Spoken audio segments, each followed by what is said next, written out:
Le damos la bienvenida al ponente César Rodolfo Romero Arias. Él es instructor de primeros auxilios de la Cruz Roja Boliviana, paramédico en la Cruz Roja Mexicana y trabaja en ambulancias privadas. Antes de empezar, mencionarles que todas las preguntas que tengan se harán al final de la exposición y recordarles que si quieren participar de más charlas como estas, nos pueden seguir en nuestras respectivas páginas, tanto de Facebook como Instagram, que se les mandará a los respectivos grupos de WhatsApp. Ahora sí, César, podemos empezar. Hola, ¿qué tal? Buenas noches. Confirmar si se me escucha, por favor.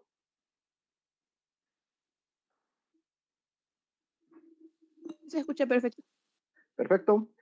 Bueno, ya se me hizo la presentación. Mi nombre es César Rodolfo Romero Arias, soy de Cochabamba.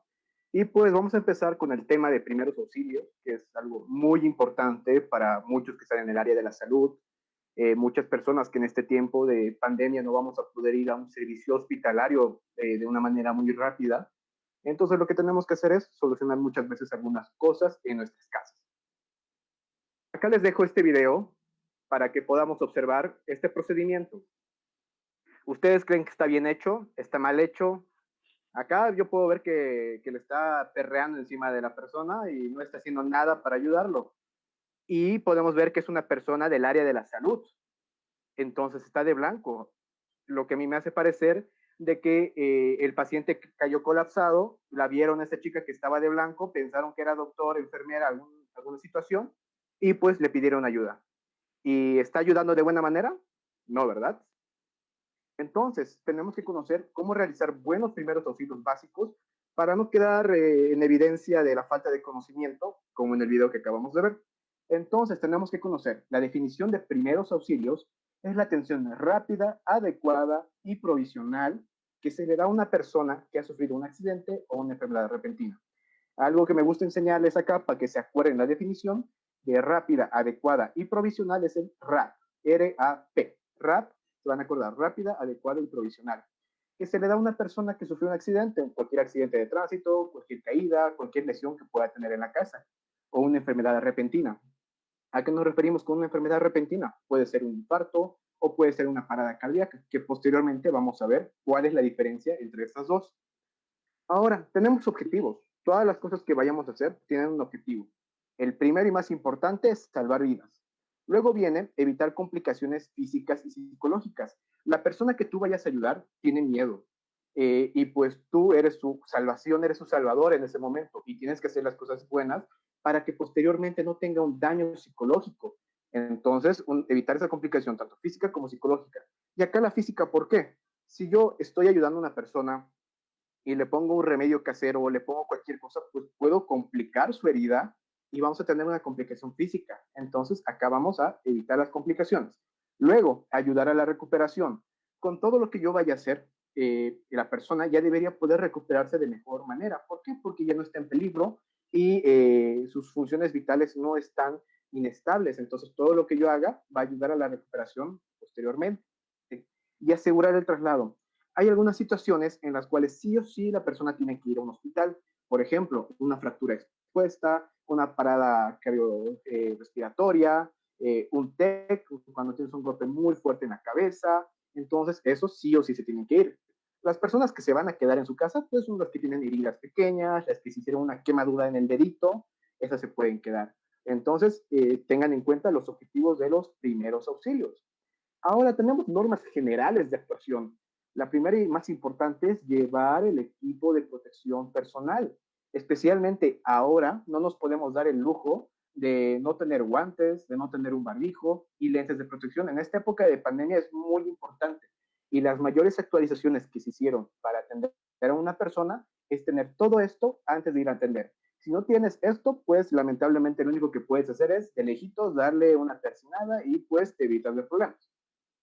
Acá el equipo de protección personal, los guantes de látex o de nitrilo y evitar usar guantes negros. ¿Por qué? Si la persona tiene fluidos o sangre, en un guante negro pues no se va a ver bien, no se va a distinguir si es sangre, si es líquido, si es sudor, si es alguna otra sustancia. En cambio, si tenemos guantes de colores claritos, pues obviamente si es sangre vamos a poder identificarlo. Lentes para evitar que la sangre entre a los ojos y nos pueda transmitir algunas enfermedades o algunas gotitas de salivación. Y el barbijo, que yo creo que ya está por demás mencionarlo, que en todo lado estamos viendo que sí o sí hay que usar barbijo. En caso de las mujeres, tener el cabello bien recogido. Muchas veces vamos a trabajar de rodillas. Y si entonces, si nosotros tenemos el cabello suelto, pues si tenemos el cabello suelto, incluso el cabello le puede entrar a la cara del paciente, podemos manchar el cabello con sangre, con algún fluido, y pues eso no creo que les guste a las mujeres. Y cuidar las pertenencias del paciente. Muchas veces, si están en la calle, va a haber gente que dice, yo soy médico, yo voy a ayudar. Y pues lo único que está haciendo, está sacándole la billetera, el reloj, el celular a la persona, y pues ese ya era tu problema, era tu responsabilidad del paciente porque tú lo estabas cuidando. Entonces, cuidar las pertenencias del paciente y cuidar la privacidad del paciente. Muchas veces vas a tener que exponer al paciente, como vamos a ver en la charla de mañana, en el ABCD del trauma, vas a tener que exponer al paciente, vas a tener que cortar la ropa, descubrir un poco para buscar otras lesiones. Entonces, no le vas a dejar así, tienes que cuidar su privacidad. Hay mucha gente muy morbosa, entonces lo ideal va a ser taparlo y cubrirlo. Eso lo vamos a ver mañana con su respectiva ponencia. Ahora, las prioridades y riesgos. Sin importar el tipo de situación que haya, no importa que estés en tu casa, en la calle, en el colegio, en cualquier lugar, tienes que tener unas prioridades. Así que les invito a que saquen una hojita de papel, un lapicito y anoten. La primera es yo. Primero soy yo. Si mi seguridad corre peligro antes de ir a atender a la persona, pues no entro. Si yo puedo estar seguro, pues recién puedo actuar. La segunda, yo. Por los mismos motivos y las mismas causas, yo siempre soy primero. El tercero, yo también. Entonces, acá si se dan cuenta, tenemos que estarnos totalmente seguros de que si vamos a entrar a atender a alguna persona o cualquier situación que requiera nuestra ayuda, pues primero estoy yo, siempre yo. En cuarto lugar, mi equipo. No siempre vas a estar solo, entonces puede haber otra persona que conozca primeros auxilios, un médico, una enfermera, estudiantes de medicina, alguna otra persona que haya tomado algún curso, pues ese va a ser tu equipo. Tú tienes que también responsabilizarte de tu equipo. Lo que queremos evitar es que haya más pacientes. Entonces, si una persona está lesionada por un accidente de tráfico y tú entras sin fijarte, pues a vos también te van a pisar y pues ya van a ser dos pacientes que hay que atender y pues cuántas personas tenemos que nos pueden ayudar. A lo mejor tú eres el único que estaría primeros auxilios y pues ya valió todo. Y quinto, mi paciente. ¿Qué peor le puede pasar a mi paciente que ya tener una lesión? O sea, me puedo tomar yo el tiempo de protegerme a mi equipo y luego recién voy a ir a atender a mi paciente. Entonces, se lo dejo esto a ustedes para que lo anoten, lo tengan muy en mente. Ahora vamos a hablar de las funciones vitales del cuerpo y conocer que es el triángulo de la vida. Este triángulo de la vida nos indica qué órganos son los más importantes y si se lesiona uno de estos, pues vamos a tener problemas. El primero y más importante, pues es el cerebro. El cerebro es el comandante de la orquesta, va a controlar si late el corazón, si respiramos, va a estimular a que lata más rápido, lata más lento, respiremos más rápido, respiremos más lento y si esto se daña, una lesión muy peligrosa, pues incluso puede parar todas las funciones y ni vas a tener circulación y tampoco vas a respirar. El otro componente del triángulo de la vida son el corazón y luego sigue los pulmones. Entonces, si uno de estos componentes del triángulo falla, tenemos problemas. ¿Y cómo vamos a evaluar esto? Pues, ¿cómo vamos a evaluar el estado del corazón? Pues vemos la circulación, que lo van a ver mañana en su tema del ABCDE. Vamos a ver la circulación en la C.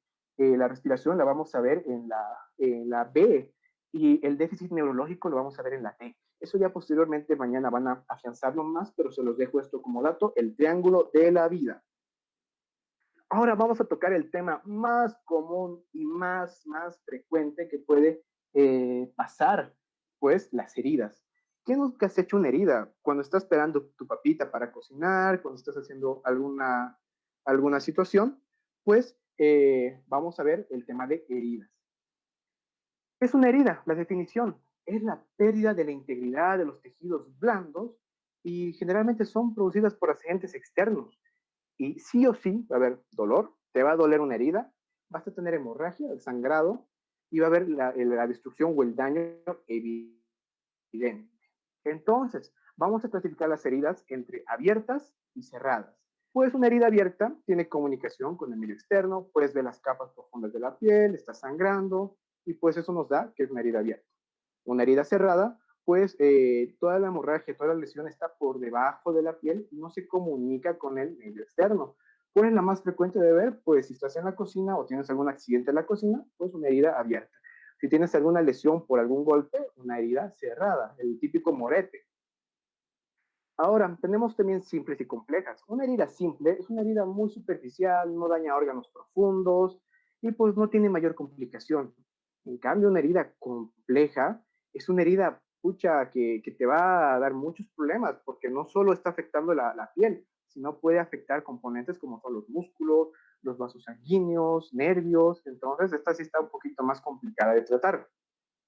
Y por el agente causal, ¿qué es lo más frecuente que vamos a ver? Pues las heridas punzantes, por ejemplo. Una herida punzante es por algún objeto, han debido ver en la tele que recibió una herida punzante por un destornillador, alguna situación, pues tiene un orificio de entrada, algunas veces de salida, pero la característica es de que tiene un diámetro pequeño y este diámetro pequeño pues va a ir sangrando. ¿Y cómo vamos a controlar la hemorragia? Pues haciendo presión directa. Posteriormente vamos a ver cómo hacer la curación de una herida. Por ejemplo, estas de acá sí ameritan un traslado porque no sabemos cuánto ha lesionado. Entonces, estas de acá sí vamos a tener que trasladarlas.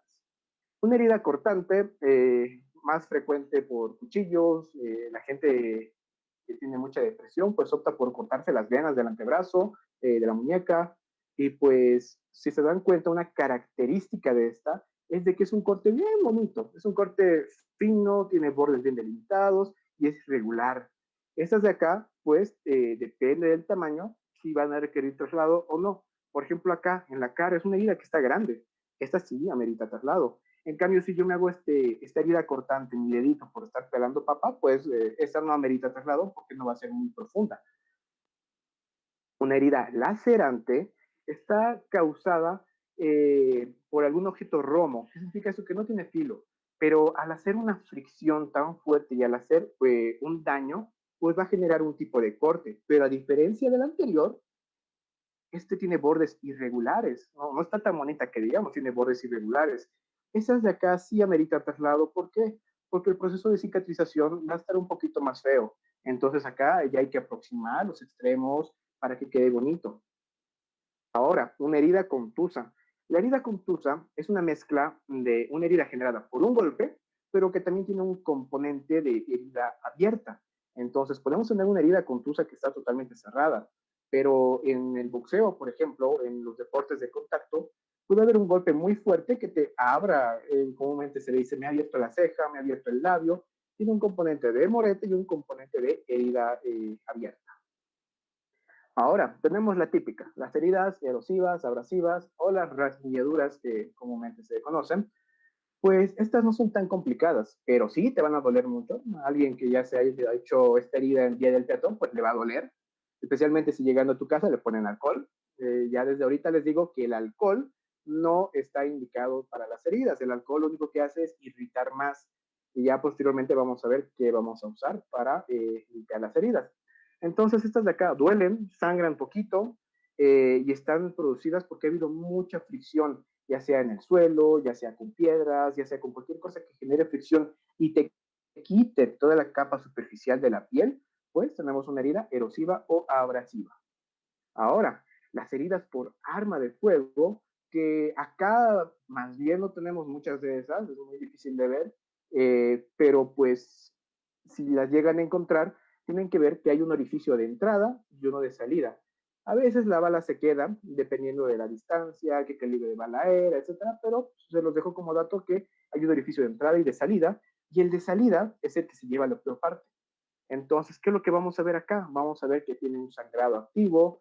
¿Y qué tendríamos que hacer? Pues en el curso de control de hemorragias se toca el tema del empaquetamiento, por ejemplo, si está en el tórax, un sello torácico, que es otro mundo, otro tema, pero ahorita lo ideal es reconocer el tipo de herida y el control de la hemorragia. Ahora, como primeros auxilios en las heridas simples, ¿qué tenemos que hacer? Primero, descubrir la herida. Si está tapado con su buzo súper pegadito que está a la moda ahora, pues Vamos a tener que cortar, ver la herida, dejarla un poquito a la intemperie, controlar la hemorragia si es que está una hemorragia presente. Esta hemorragia se va a hacer con presión directa, entonces, ¿qué vamos a hacer? Vamos a apretar directamente sobre la herida hasta que deje de sangrar.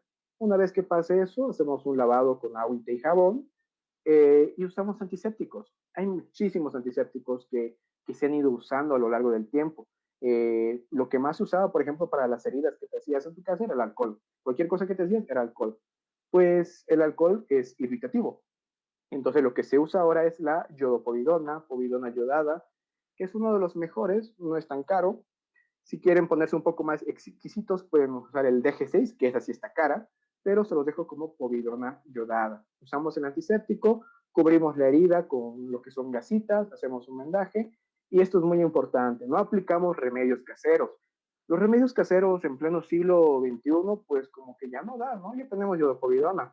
Me toca ver de que ponen orín, ponen picho de coca sobre la herida, entonces la van a contaminar, no aplicar remedios caseros. Si vas a hacer una antisepsia y una asepsia, puedes usar la yodopovidona. Ahora, unas heridas complicadas, acá ya les advierto que son imágenes fuertes, así que vamos a ver qué tipo de heridas tenemos.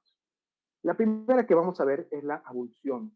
Son heridas que tienen un colgajo de piel. ¿Qué significa esto? Están a punto de separarse de la extremidad, pero están unidas solo por una pequeña partecita de piel. Entonces, estas sí son muy complicadas, sangran mucho por si acaso, estas sí sangran mucho, y estas con presión directa no van a poder controlar el sangrado.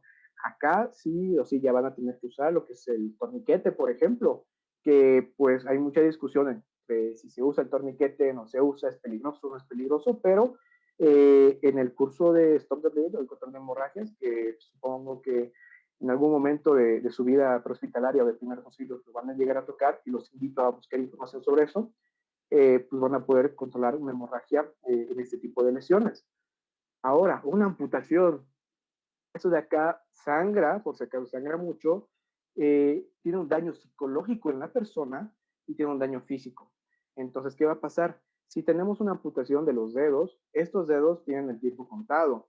Entonces tenemos que llevarlo al hospital a la persona junto con sus deditos de preferencia. Hay mucha gente que pues lo dejó los dedos por ahí, se olvidó recogerlo por el miedo o por la agitación y pues llega la persona y ya tiene que perder los dedos.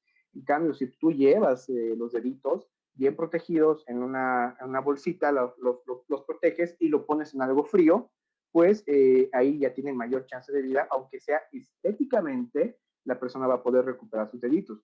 A lo mejor no van a funcionar de la mejor manera, pero sí va a recuperar algo de estética. En las amputaciones sí va a haber un gran sangrado, entonces tenemos que controlar la hemorragia igual, con un torniquete. Ahora, con el tema de objetos incrustados, es muy poco frecuente ver objetos de gran tamaño incrustados. Lo más frecuente son astillitas o unas agujas, cosas pequeñas.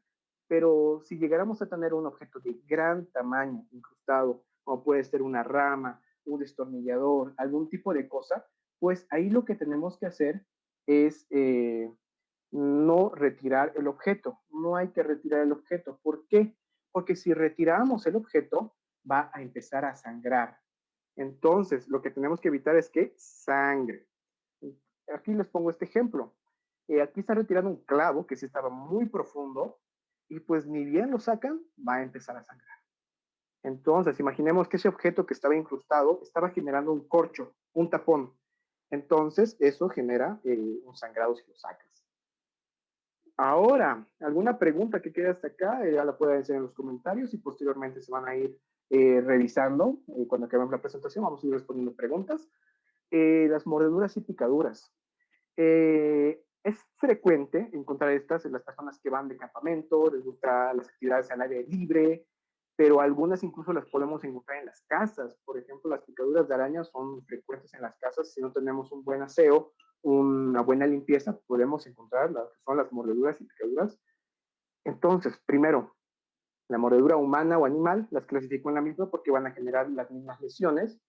Pues van a generar una lesión muy marcada y muy reconocible con los dientes totalmente marcados. ¿Cuál es lo complicado de esta situación? Si es el caso de un perro, pues la rabia. ¿Qué es lo que tenemos que hacer en este caso? Si es que nos muerde alguien, pues lavar inmediatamente con agua y jabón, y en caso de que haya hemorragia, alguna cosa, pues curar y hacer lo que es la asepsia y antisepsia con iodopovidona. Y en caso de que sea un perro, pues tratar de ubicar el perro. Si era un perro domesticado, era un perro callejero, eh, posteriormente se le va a hacer la evaluación si tenía rabia o no tenía rabia el perro, pero eso ya se los dejan a zoonosis. Y pues eso te diría en la mordedura animal. En la mordedura humana hay mucho riesgo de infección. ¿Por qué? Porque nosotros como humanos tenemos bacterias en lo que es la boca. Tenemos una flora bacteriana increíble, especialmente porque también compartimos flora bacteriana con otras personas. Cuando yo me beso con alguien o alguna persona se besa con alguien, pues las bacterias que estaban en una boca pasan a otra, se combinan y pues imagínense una persona que sale cada viernes y tiene una vida loca, pues la cantidad de flora bacteriana que tiene en su boquita. Así que se los dejo a consideración de ustedes y que hagan memoria en cuántas veces han compartido flora bacteriana. Ahora, en el caso de mordeduras de serpiente, que no es muy frecuente acá en Cochabamba, en la zona citadina, pero sí, por ejemplo, en Chapare, en los sectores donde sí hay más vegetales, más plantas, pues lo que tenemos que hacer es diferenciar si es una venenosa de una no venenosa. Una venenosa generalmente tiene una cabecita triangular, tiene una hendidura, no es totalmente curveada como esta de acá, tiene una hendidura, y la cola se afina abruptamente, de golpe se va a afinar su colita. En cambio, las no venenosas tienen una carita redonda, tienen la cabecita igual redondeada y su cola se va afinando poco a poco. Ahora, aquí hay muchos mitos. El primer mito, la gente usaba torniquetes pensando de que el veneno no se iba a expandir. Pues en un latido del corazón ya se expandió todo el veneno por todo el cuerpo, o la gran cantidad del veneno. Así que un torniquete no te va a ayudar en nada en esta situación. Otra opción que hacían, chupar y cortar la herida, pues esto tampoco está bien hecho. ¿Por qué? Porque en un latido del corazón, como les digo, pues el veneno ya va a circular en el cuerpo. Entonces tampoco es muy útil que digamos estas dos situaciones. ¿Qué es lo que sí tenemos que hacer? Tenemos que calmar a la persona. ¿Por qué? Porque mientras más se agite la persona, más rápido va a latir el corazón y si el veneno pues no se estaba transmitiendo de una manera rápida, pues ahora que está latiendo el corazón más rápido, se va a dispersar por todo el cuerpo de una manera muchísimo más rápida y movilizar la zona afectada. Nosotros cuando hacemos movimientos tenemos algo que se llaman los vasos linfáticos. Algunos que ya están un poco más avanzados en la carrera van a conocer. Y algunos venenos se absorben por vía linfática. Entonces, si nosotros estamos moviendo una extremidad constantemente, vamos a aumentar la absorción. Entonces, lo que tenemos que hacer es inmovilizar la zona afectada y luego usar compresas frías. ¿Para qué? Para reducir la inflamación. Nos va a ayudar muchísimo reduciendo la inflamación. No vamos a poner un hielo directamente porque vamos a lastimar la piel, pero sí compresas frías nos van a ayudar de gran manera. Ahora en el tema de arañas, las más frecuentes que vamos a encontrar son las arañas rinconeras, que pues son muy frecuentes en las casas que no están muy ordenadas, depósitos, bodegas, y su característica es de que es de un color marrón y pues cuando te pican, te duele, te va a dar fiebre, te va a dar escalofríos y probablemente orines con sangre. Entonces yo creo que sí hay que preocuparnos de ese tipo de arañas. Así que los invito a ordenar su casa, las esquinas que tengan depósitos, algún tipo de situación, de que le den una fumigadita porque son peligrosas. Otra araña que es muy peligrosa es la viuda negra. Hubo un caso de, no sé si fue en La Paz, pero que dos niños se hicieron picar con una araña viuda negra pensando que se iban a volver hombre araña. Pero pues no se volvieron hombre araña. Son fáciles de identificar. La mayoría de las arañas se van a identificar por característico, eh, esta característica coloración roja en forma de reloj de arena en la parte de la cola de la araña. Y pues, ¿qué es lo que tenemos que hacer ahora si nos pica una araña? Pues lo principal sería alejarnos de la zona de peligro para que no nos vuelva a picar, aplicar compresas frías, si ayuda para evitar la inflamación, y pues trasladarlo al hospital. Antes se decía de que pues trates de agarrar la araña o alguna cosa, pero lo que hacían era de que la agarraban con una chancleta, le daban un tremendo golpe y pues ya no se identificaba qué tipo de araña era o alguna situación. Entonces, si tú puedes capturar la araña de manera segura, pues hazlo. Si no, pues no te arriesgues a hacerlo, porque vas a ser otra víctima más. Entonces, en las picaduras de araña debemos aplicar lo que es frío y traslado inmediato, porque necesitan tratamiento hospitalario. Ahora, en el tema de los alacranes, más bien no me tocó ver ninguna de estas situaciones, pero también hay que saber diferenciarlo si es uno venenoso de uno no venenoso. ¿Cómo vamos a ver una especie venenosa de la especie inofensiva? Pues la venenosa es cafecita. Es un poco más café que esta que es inofensiva, que es de coloración negra. Entonces podemos identificar de esa manera. La cola, que pues a lo mejor no vamos a estar fijándonos en la cola en ese momento, pero tiene una puntita definida. En cambio, en estas dos parece como una tenaza, si se dan cuenta. Y pues las tenacitas que tienen, en este caso son gorditas, pero en las que son venenosas son más delgaditas, son más finas. Eso nos va a servir para identificar si vale la pena ir a traer el alacrán donde estaba o pues me conviene más llevarlo al hospital de manera rápida. Muchas veces las personas vienen de emergencias ya con su alacrán en su vasito, en alguna cosa, pero otras veces, como les digo, viene con una chancleta manchada con lo que era un insecto antes y no se puede identificar. Y ya en el hospital se le va a dar un antídoto, un tratamiento, pero lo que hay que hacer es transportar a la persona. Ahora, en la picadura de abeja o avispa, hay una diferencia entre estas dos. Una picadura de abeja, pues por lo general va a dejar su aguijón.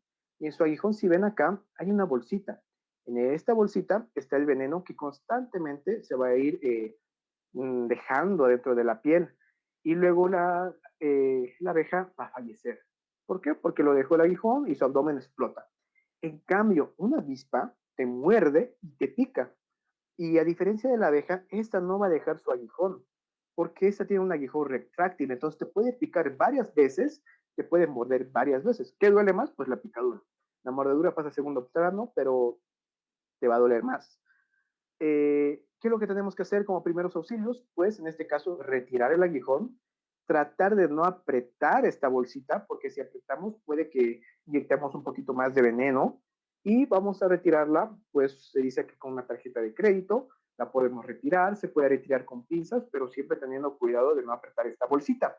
En el caso de las avispas, pues como no dejan su aguijón y si llegaran a dejar su aguijón, vamos a hacer de la misma manera, y lo mismo, vamos a aplicar lo que es frío, un traslado rápido, si es que la persona tiene signos de shock anafiláctico. ¿Qué significa shock anafiláctico?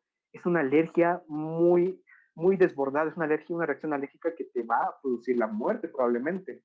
Y como vemos si esta persona si está cursando con un shock anafiláctico o no, pues vamos a ver que se pone roja, que tiene dificultad para respirar, le salen ronchitas en su cuerpo, las famosas ronchitas, y pues ahí ya nos tenemos que preocupar de llevarlo rápido al hospital o que vengan rápido los del servicio de la ambulancia.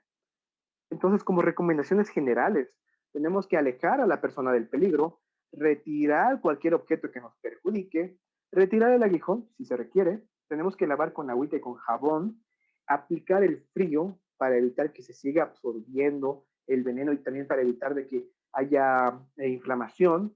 Tenemos que ver los signos vitales de la persona. Vamos a ver si está respirando agitado, si puede respirar bien, si puede respirar con dificultad, si tiene ronchitas, alguna de esas cosas en la evidencia de la reacción alérgica y vamos a ver si amerita o no traslado al hospital. Una picadura de una abeja, pues a lo mejor a una persona no le hace nada, pero varias picaduras de abeja, pues pueden complicar a la persona por la cantidad de toxinas que se va a liberar. Entonces, en el caso de picaduras y mordeduras, es eso. Estas son las recomendaciones generales. En el tema de quemaduras, también es frecuente verlo en épocas cuando estamos en la casa todo el tiempo, nosotros que nos queremos ya volver cocineros en esta época en la que no estamos haciendo nada, pues a lo mejor alguien ya se quemó.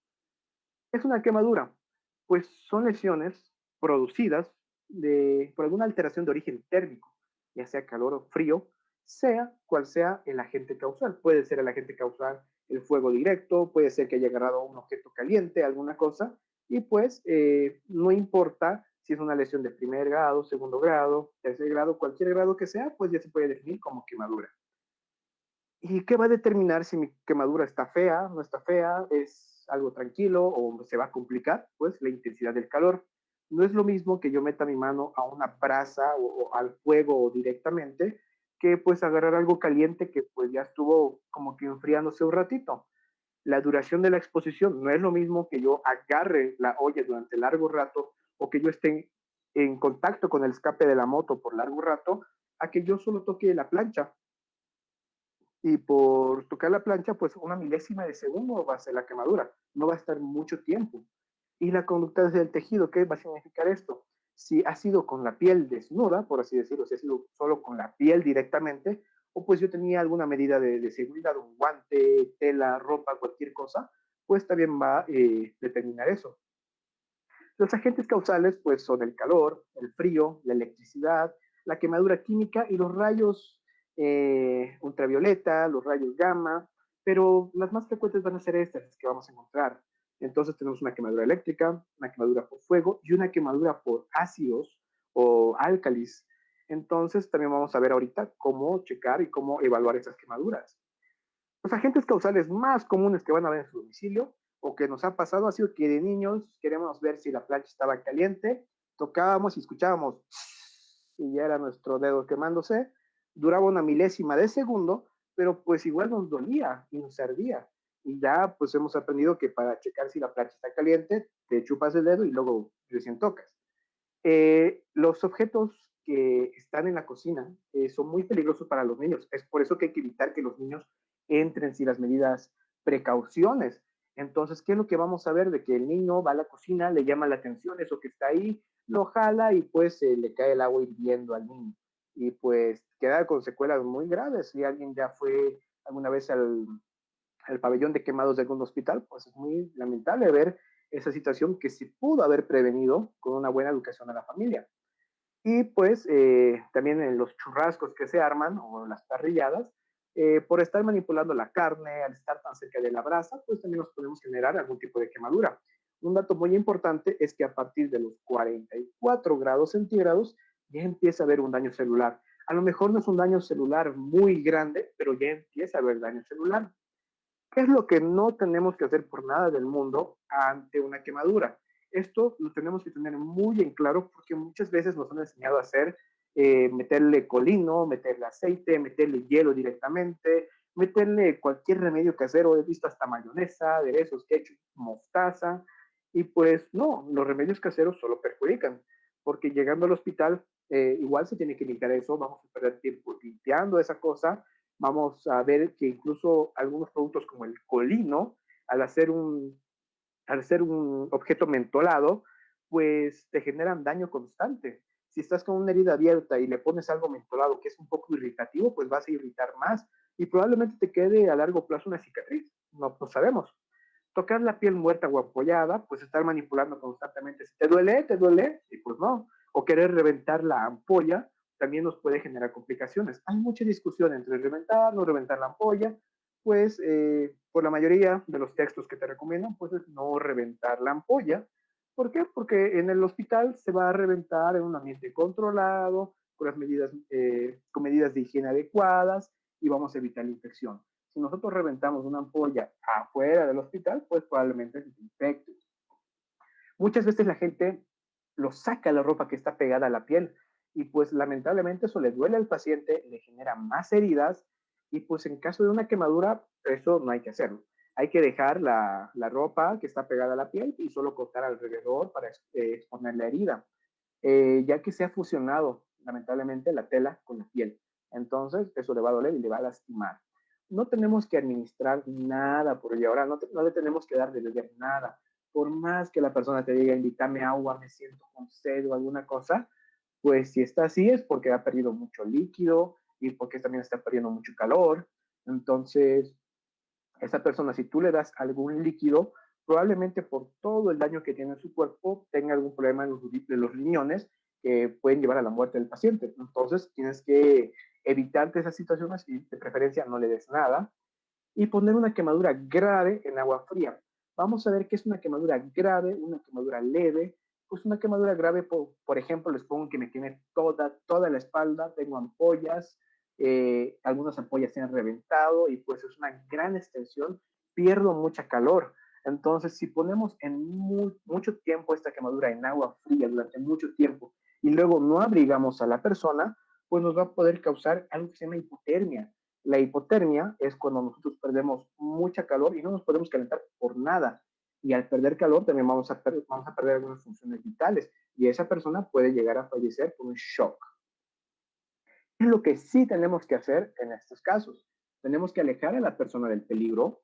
Obviamente, si se está quemando, vamos a parar el proceso de la quemadura. ¿Cómo? Pues ya depende, con chorro de agua, por ejemplo. ¿Qué es lo que pasa cuando yo me quemo? Pues me quemo y me sigue ardiendo constantemente. Pues, ¿qué es lo que pasa? El proceso de la quemadura sigue. Si bien no está en una fase muy activa, que digamos, pues se sigue quemando algunas capitas celulares. Entonces es por eso que tenemos que parar el proceso de la quemadura y enfriarla. Depende de la situación. Podemos enfriarla durante 10 minutos a 15 minutos si es una quemadura relativamente pequeña. Pero si es una quemadura muy grande, ya hemos visto que solo vamos a perder calor.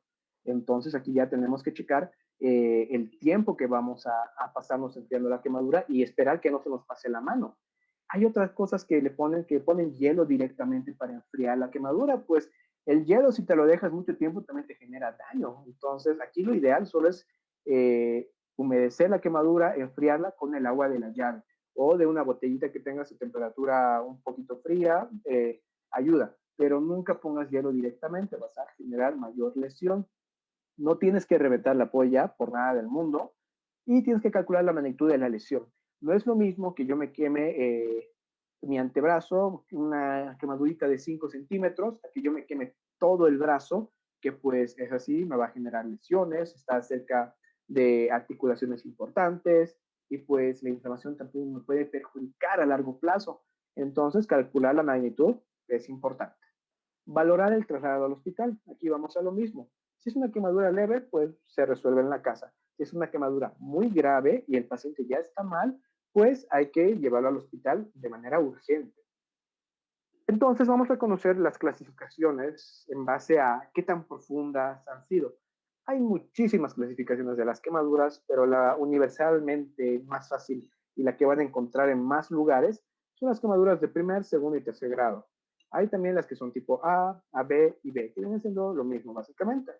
Y tenemos que conocer entonces las partes y las capas de la piel. La primera capa, la que está más externa, la que tú puedes ver a simple vista, pues es la epidermis. Luego tenemos lo que es la dermis, está por debajo y es la dermis. Y luego tenemos lo que es la hipodermis o el tejido celular subcutáneo. Entonces, si tenemos tres capas y tenemos 3 grados de quemadura, pues podríamos determinar que el primer grado de una quemadura se refiere a la epidermis, a la parte que está arribita, la más externa. Entonces, estas nos han pasado a todos cuando no usamos protector solar, nos vamos al día del peatón o nos vamos a la playa, pues, como si tuviéramos playa en Bolivia, pero si alguien ha ido a otro país que tenga playa, pues eso le ha debido pasar. ¿Qué es lo más frecuente? Va a estar roja, te va a doler. ¿Y qué tratamiento hay que hacer? Lo único que tenemos que hacer es hidratar la piel, que pues se va a descamar tarde o temprano y pues va a recuperar su tono natural. Solo tenemos que hidratar la piel y ya posteriormente usar bloqueador solar y ya que hemos aprendido la lección. Entonces, primer grado, solo humectar y enfriar. Segundo grado, a lo mejor escuchan que hay una de segundo grado superficial y una de segundo grado profunda. Pues acá vamos a verlas como una sola. Una característica es de que hay ampollas, las famosas ampollas que te hacen, por ejemplo, acá está grandecita la ampolla.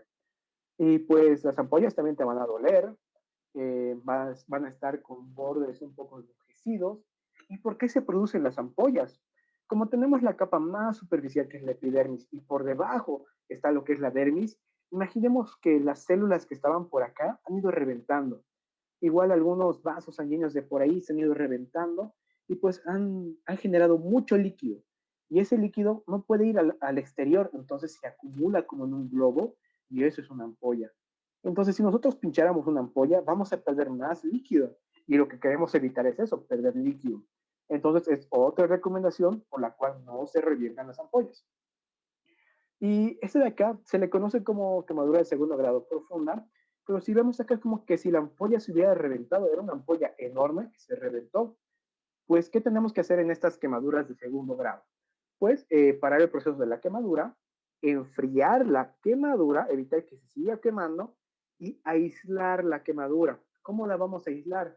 pues antes te decían que tenías que poner gasas mojadas con agua sobre la quemadura y luego recién lo envolvías y te lo llevabas al hospital.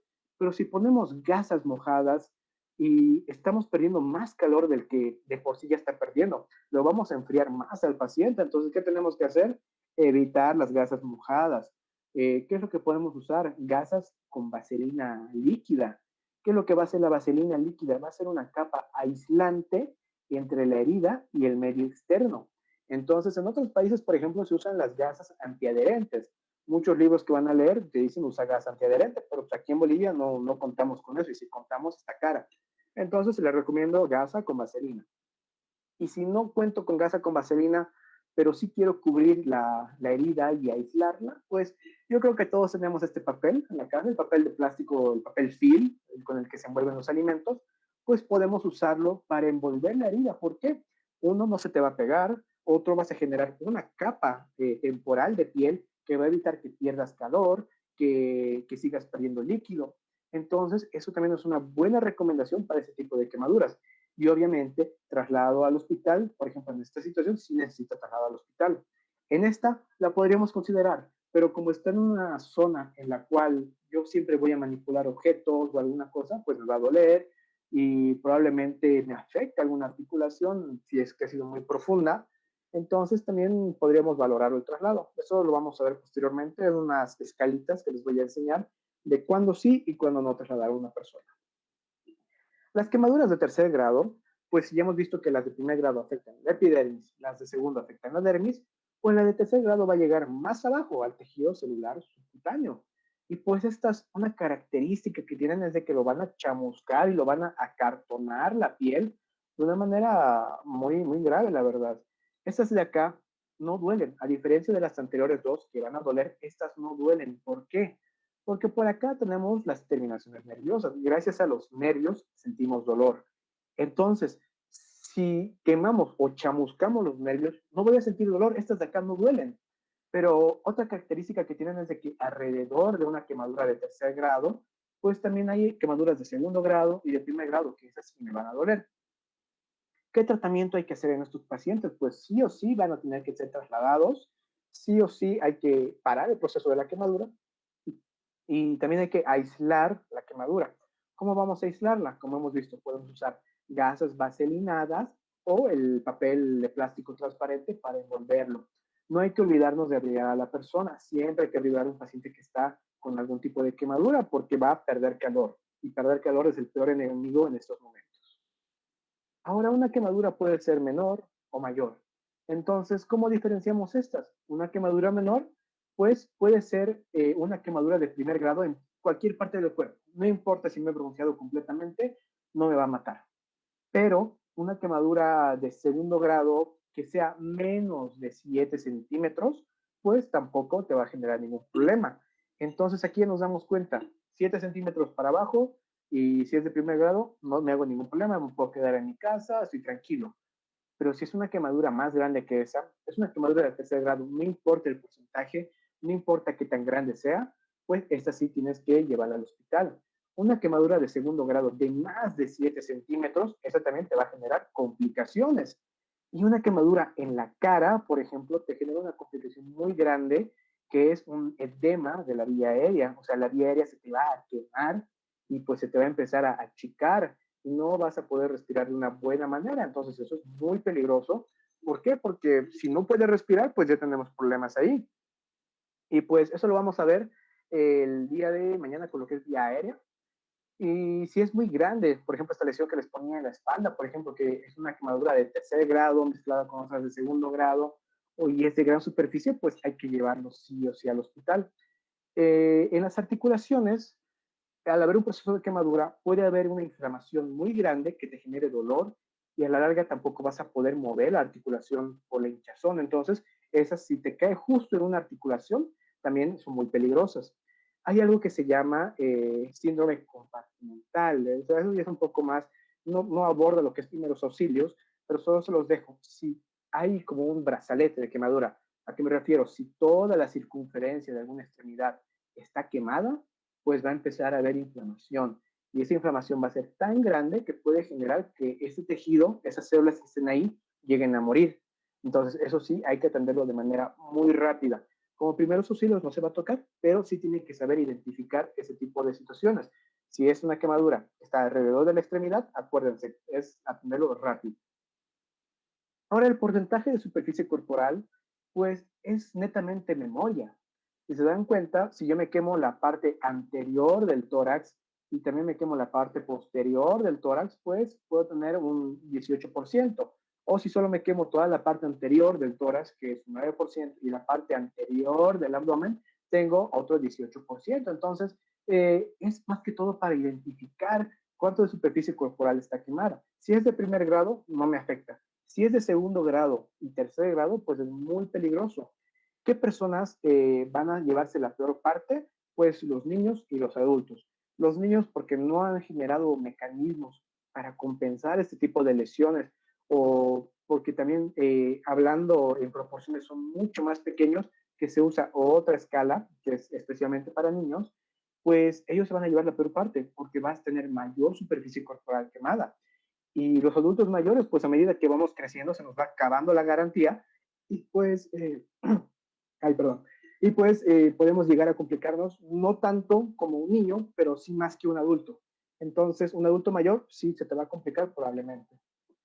Se las dejo para que lo investiguen, son la regla de los 9. No vamos a abordar toda la superficie corporal quemada porque es más memoria, como les digo. La regla de los 9 de Wallace.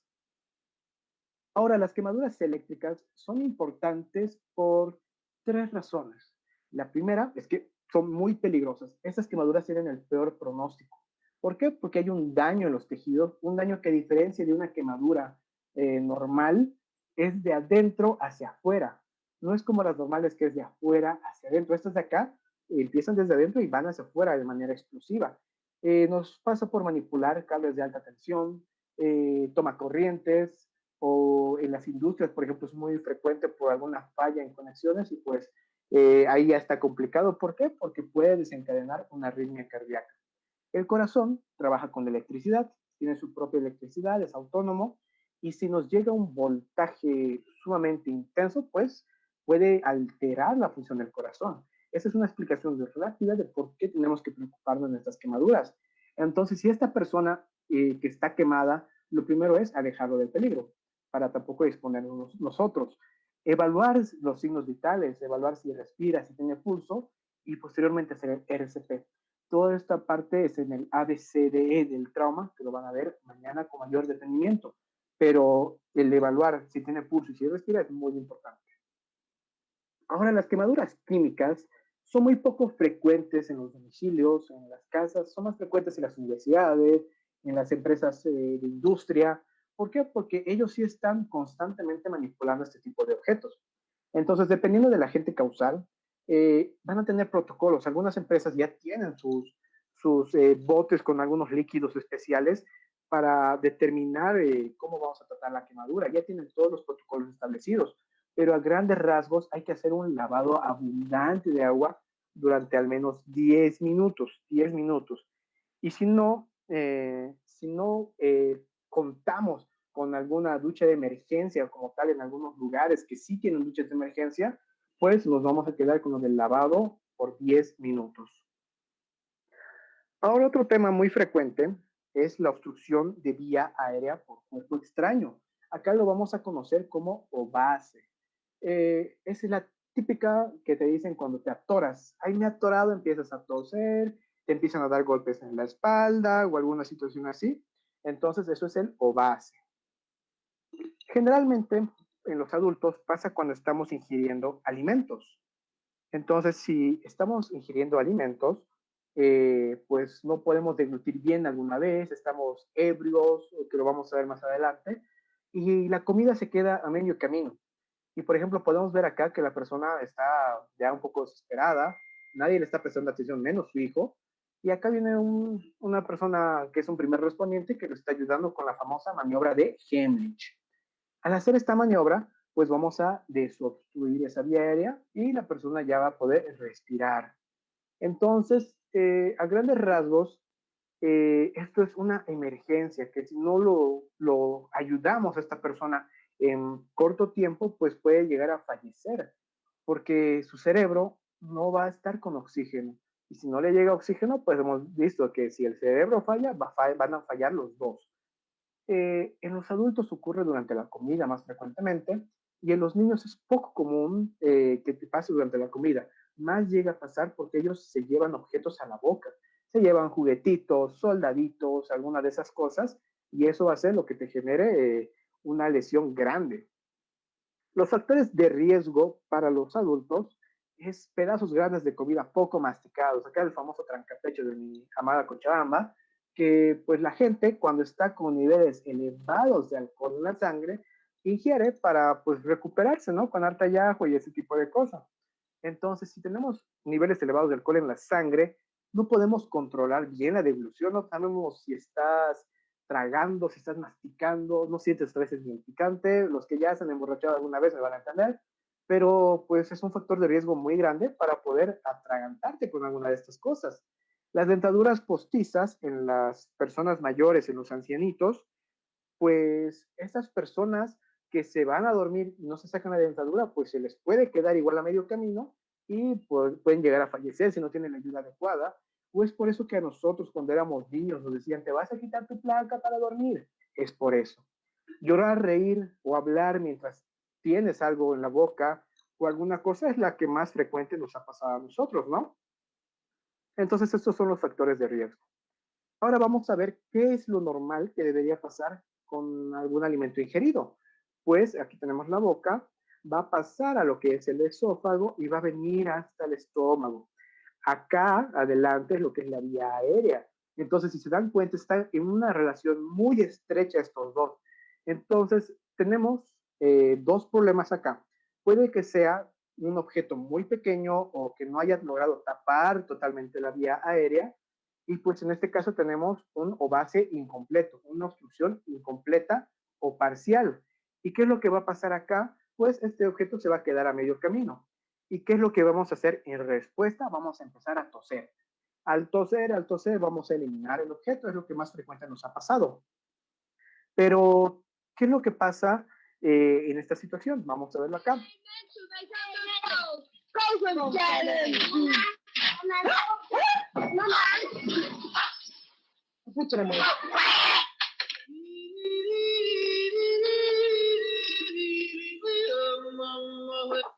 Si hemos prestado atención al video, pues el niño ingirió un objeto, se le quedó a medio camino, se le fue por donde no era, y pues, ¿qué es lo que hizo el niño? Empezó a toser.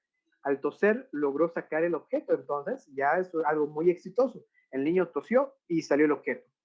En cambio, si el objeto es más grande o tenemos mala suerte de que justo cayó en una posición que nos tapa totalmente la vía aérea, tenemos una obstrucción completa. No hay flujo de aire, no puedes toser porque para toser tiene que haber un flujo de aire. Acá tenemos un ejemplo.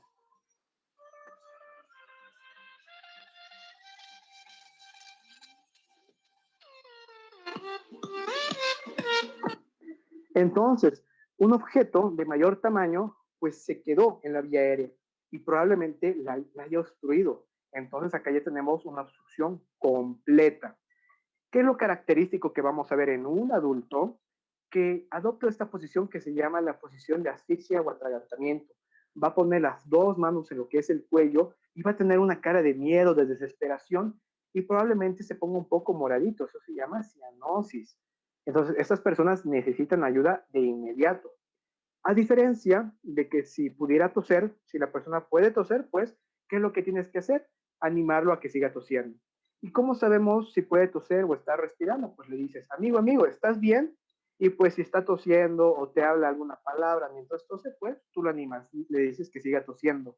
Es lo que tienes que hacer. Levantarle la manito, como hacen muchas abuelitas, muchas mamás, pues no sirve de nada levantar la mano.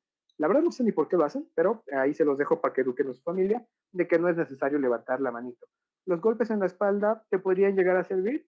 ¿Por qué? Porque al generar vibración y la persona toser, pues puede salir el objeto. En cambio, si esta persona tiene una obstrucción completa, no emite sonidos, no habla, no puede ser, entonces, ¿qué es lo que tenemos que hacer? Hacer la maniobra de Heimlich. esta famosa maniobra que es apretar el abdomen hasta que salga el objeto. Entonces, ¿cómo tenemos que posicionar las manos? Acá se los dejo para que lo hagan ustedes ahorita, como práctica, ya que no podemos vernos en persona. Pues hacen un puño con su mano hábil, la mano hábil con la que escriben, hacen un puño. Y encima de esa van a poner la otra mano. Esta parte que va a quedar en el dedo pulgar tiene que ir hacia el abdomen de la persona. Entonces hacemos un puñito, la tapamos con la otra mano y la parte donde va a quedar el dedo pulgar va hacia el abdomen de la persona. ¿Cómo nos tenemos que colocar? Nos tenemos que colocar atrás de la persona, porque si esta persona se llegara a desmayar, pues lo vamos a agarrar y vamos a evitar que se desplome en el suelo y se genere otro golpe encima de su obstrucción de vía aérea. ¿Y dónde vamos a poner el puñito? Pues todos tenemos un huesito en la parte de adelante del pecho que se llama esternón. Toquen el esternón y una vez que lo toquen, pues fíjense dónde termina. Entonces ya sabemos dónde termina y luego ubicamos dónde está nuestro ombliguito. Todos tenemos un ombligo, así que se toquen el ombligo y en el punto medio, entre donde termina el esternón y donde está el ombligo, en el punto medio, ahí van a poner su puño. Entonces nos ponemos atrás de la persona, acomodamos lo que es el puño, lo tapamos con la otra mano y pues hacemos la presión hacia adentro y hacia arriba, hacia adentro y hacia arriba. ¿Qué es lo que vamos a hacer con esto? Vamos a hacer que el poco aire que quedaba dentro de los pulmones, pues logre expulsar el objeto que está tapando la vía aérea. Es como cuando se te tapa, por ejemplo, las canaletas o el baño, por ejemplo, tienes que hacer mayor presión para que se logre destapar. Aquí pasa lo mismo. Imaginémonos que acá el tubo se tapó y tenemos que hacer presión para que logre destaparse. Hacia adentro y hacia arriba. Siempre hacia adentro y hacia arriba hasta que salga el objeto. En las embarazadas, por obvias razones, no podemos hacer compresiones abdominales. Entonces, ¿qué es lo que vamos a hacer? Compresiones torácicas. Las compresiones van a ir en el tórax y van a ser igual hasta que elimine el objeto. ¿Y qué es lo que pasa con los obesos? Si es una persona obesa, también por obvias y evidentes razones, no vas a poder hacer las compresiones abdominales porque a lo mejor tus bracitos no alcanzan para agarrar toda la panza de la persona. Entonces, ¿qué haces? Al igual que en las mujeres embarazadas, haces las compresiones torácicas en la mitad del esternón. En la mitad del esternón vamos a ver igual cuando toquemos el tema de RCP, en qué partes se hacen las compresiones, ya sea torácicas, en RCP y en obstrucción de la vía aérea, pero compresiones torácicas. En usted mismo, si es que tú estás comiendo solito sin nadie que te acompañe, ni perro que te ladre, pues lo que puedes hacer es buscar una silla, una mesa, alguna cosa que tenga alguna superficie en la que te puedas apoyar y que sea estable. Y pues se los dejo como dato porque no está muy verificado el texto SIVA, porque cuando te estás por morir, por así decirlo en palabras feas, lo último que vas a pensar es buscar una silla o tener la fuerza para hacer estas compresiones. Pero se los dejo, pones tu mano y el puño en la misma posición en la que pones normalmente, en el mismo lugar, y dejas caer tu peso hacia la silla o al objeto. Esto hasta que botes el objeto o hasta que te quedes inconsciente. Entonces, acá se los dejo como dato. Ahora, en los niños se hace una variación en los niños. Primero, que puedes empezar con palmaditas en la espalda, 5 palmaditas en la espalda de manera fuerte y haciendo que el niño se arquee, o sea, que genere una curvatura para que por gravedad pueda botar el objeto. ¿Y por qué no hacemos en los adultos estas 5 palmadas cuando es una obstrucción completa? Porque el adulto muy difícilmente te va a ayudar a hacer esto, a arquear el cuerpo. Entonces, lo más probable es de que en vez de sacar el objeto en un adulto por gravedad, siga entrando. Entonces, en los niños sí podemos arquear al niño 5 palmaditas en la espalda fuertes y 5 compresiones abdominales igual fuertes. Para los niños nos tenemos que poner a la altura del niño para generar mayor estabilidad y tener una buena fuerza para poder sufrir la vía aérea. Entonces, 5 pueden hacer en este caso. Ahora los lactantes y niños de contextura muy pequeña, en los bebés, pues este bebé no te va a poner las 2 manos en la garganta, no te va a decir me estoy asfixiando, nada. Este niño básicamente se va a poner azulito, cianótico, no va a responder a ningún estímulo, generalmente llora o alguna cosa, pero no va a llorar, ni siquiera va a llorar, no va a gemir de una manera muy aguda, va a tener dificultad para respirar bien notoria y las que, digamos, si hay alguien que es madre de familia, pues se da cuenta cuando algo no está mal, cuando algo está muy mal en su niño, se da cuenta al toque. Entonces, ¿qué es lo que va a pasar? En este niño tenemos que hacer las maniobras de desobstrucción de otra manera. No le podemos meter compresiones abdominales porque vamos a lesionar al niño. Entonces, ¿qué hacemos? Lo agarramos con la mano dominante, precisamente la dominante para que no se te vaya a caer, y lo apoyamos sobre nuestro muslo, nuestra pierna, perdón, nuestra pierna, y le damos los golpes en la espaldita. 5 golpes en la espaldita, lo damos la vuelta y hacemos 5 compresiones en el pecho. Si se dan cuenta, al estar en esta posición por gravedad, puede lograr caer el objeto. Y si se dan cuenta también, no sé si se ve, le está agarrando la boquita, le está abriendo la boquita, para que de esa manera, pues al abrirle la boquita, pues llegue a caer el objeto. Y lo damos la vuelta y hacemos 5 compresiones en el pechito. Esto va a ayudarnos a desobstruir la vía aérea de la persona, bueno, del bebé. Si es que la persona que estoy ayudando queda totalmente inconsciente, pues ahí hay un peligro. ¿Por qué? Porque ya dejó de respirar. Entonces, si dejó de respirar, hay que hacer las maniobras de RCP. ¿Qué tenemos que hacer primero? Llamar al servicio de emergencias médicas.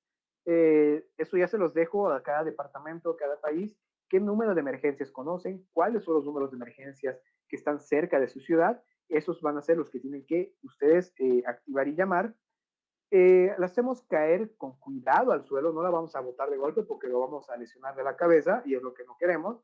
Lo hacemos echar y pues vamos a empezar con lo que es el ERCP, que es el tema que sigue, que vamos a ver lo que es de 30 compresiones y 2 ventilaciones. Ahora, vamos a continuar hasta que llegue el servicio de emergencias o hasta que la víctima responda. Y ahora venimos al tema de reanimación cardiopulmonar, lo que es el RCP. Aquí hay una diferencia de que a muchas personas en su servicio militar les dijeron que es reanimación cardiorrespiratoria, si no me equivoco. Entonces, no, es reanimación cardiopulmonar. Tenemos que tener en cuenta que el corazón es la bomba del cuerpo que lleva toda la sangre. Entonces, si nuestro corazón falla, pues nosotros a nivel, ya sea corporal o a nivel solo pulmonar, vamos a fallar. Entonces, no vamos a oxigenar la sangre y tampoco vamos a hacer de que llegue la sangre a todos los tejidos. Entonces, aquí ya tenemos un problema si el corazón se llega a parar. Aquí ya vamos a hacer unas diferencias en cuáles son los agentes causales de una muerte súbita. ¿Qué significa muerte súbita? Es la famosa parada cardíaca, por así decirlo. Es cuando el corazón deja de latir o late como no debería, o late así muy rápido que tiembla de tal velocidad que no genera que la sangre llegue al cuerpo o directamente no está latiendo. Entonces, una causa común de muerte súbita es la fibrilación ventricular. Los que están más avanzados ya van a entender qué es, pero es cuando el corazón, en vez de contraerse, empieza a temblar. Y al temblar no va a generar que la sangre circule por el cuerpo. Un choque eléctrico accidental es lo que hemos visto en la parte de quemaduras eléctricas. El corazón trabaja con electricidad. Si le damos más voltaje del que deberíamos, pues probablemente se pare el corazón. Ahogamiento, ¿qué es lo que va a pasar en esta situación? Va a haber tanto líquido en los pulmones que no va a haber intercambio de oxígeno y va a parar la respiración. Si para la funcionalidad del pulmón, pues también va a parar la funcionalidad del corazón. Están muy relacionados uno de otro. Sobredosis de drogas, ya sea tanto excitatorias o inhibitorias. Si estás súper estimulado, puede que llegues a una parada cardíaca. Si estás muy deprimido, también puede que llegues a una parada cardíaca. La asfixia. Cuando cuando estamos en un incendio, respiramos mucho dióxido de carbono y monóxido de carbono. Eso, pues, nuestro cuerpo no lo usa de buena manera. No te sirve para nutrir los tejidos y probablemente tampoco le sirva al cerebro. Entonces, el cerebro va a entrar a una parada, va a hacer que haya una parada respiratoria y posterior una parada cardíaca.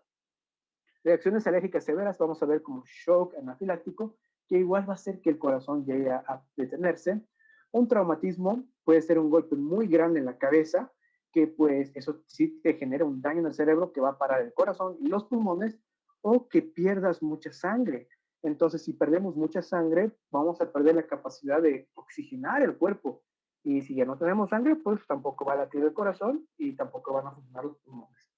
Y un accidente cerebrovascular, esto ya es un poco en las personas mayorcitas que tienen el conocido derrame cerebral, también se le conoce, pues por el deterioro en el cerebro, pues puede llegar igual a comprometer las funciones vitales como es la respiración y la circulación. Ahora aquí hay algo muy importante que nos menciona la AHA, que es la Asociación Americana del Corazón, que es la que saca las guías para la reanimación cardiopulmonar, para obstrucción de vía aérea. Y pues, ¿qué es lo que nos dice? Que primero tenemos que reconocer la parada cardíaca y posteriormente llamar a los servicios de emergencias. Entonces nosotros reconocemos y llamamos. Luego empezamos lo que es el RCP, las compresiones torácicas, tienen que ser de buena calidad. Luego acá en Bolivia no hay esto, lamentablemente, y si hay es muy difícil de encontrarlo, que es la desfibrilación. Entonces, ¿qué es la desfibrilación? Le damos un choque eléctrico al corazón para que deje de estar haciendo lo que quiera. Si es que está temblando el corazón, entonces lo paramos y ya con las compresiones vamos a hacer que lata de nuevo. El traslado y el soporte vital avanzado. Una persona que cae con una parada cardíaca, pues no, después de reanimarla, no se va a decir, ah, ya, gracias por reanimarme y me voy a mi casa. No, ha estado mucho tiempo sin oxígeno, ha estado mucho tiempo con funciones vitales comprometidas, entonces algo puede pasar ahí y sí necesita que lo atiendan de una manera más avanzada. Y los cuidados integrados posparo cardíaco.